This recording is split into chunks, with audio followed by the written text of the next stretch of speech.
All right, instant reaction. Texas, San Jose State. 38-7 is your final score. Texas did not cover. I believe the spread was 36 and a half, at least when I got it. Maybe 35 and a half. I don't remember. Essentially 5 touchdowns. Um, Texas had like a spurt of offense, like at the end of the first quarter and a little bit like the beginning of the second quarter, where I think they scored like 3 or 4 touchdowns in like 5 minutes of game time. Outside of that, Texas looked really bland, especially given the opponent, San Jose State. Arch didn't look great. Aside from that like 5 minute span where they went nuclear. Offensive line did not look great. Almost gave up a safety, maybe even a fumble six towards the end of the game there.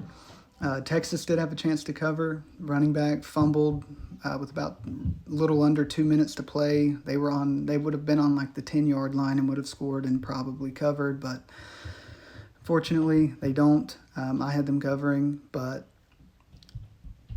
I don't know. San Jose State, Sarkisian's your coordinator. Arch Manning, you got all these weapons. You have an elite defense. That's the one thing you can say about Texas right now is they do have an elite defense.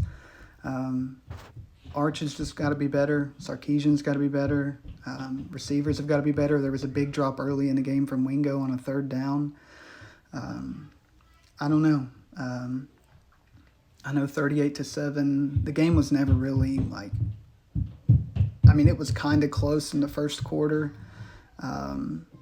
but I mean, Texas was never going to lose this game. Texas's defense was going to win in this game, regardless of how the offense looked. But once you start getting into SEC play, they got Florida coming up. They got Oklahoma coming up that I know of. I think I don't know who they have next, but it's basically a nobody team like this one. Then they play Florida, and then they play Oklahoma, I believe, after that. Arches in this offense has got to look a lot better than 38-7 at home when you should have been extra motivated given you lost to Ohio State and all the storylines about the offense not being that good. They should have been extra motivated to put up big numbers here, and they had about a 5 minute or so spurt of game time.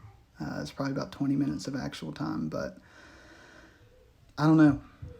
Hopefully Texas can turn it around. We'll see, I guess. Podcast later tonight going over more in detail and going over a bunch more games, but live reaction. Let me know what y'all think. Is the Texas offense cooked this year?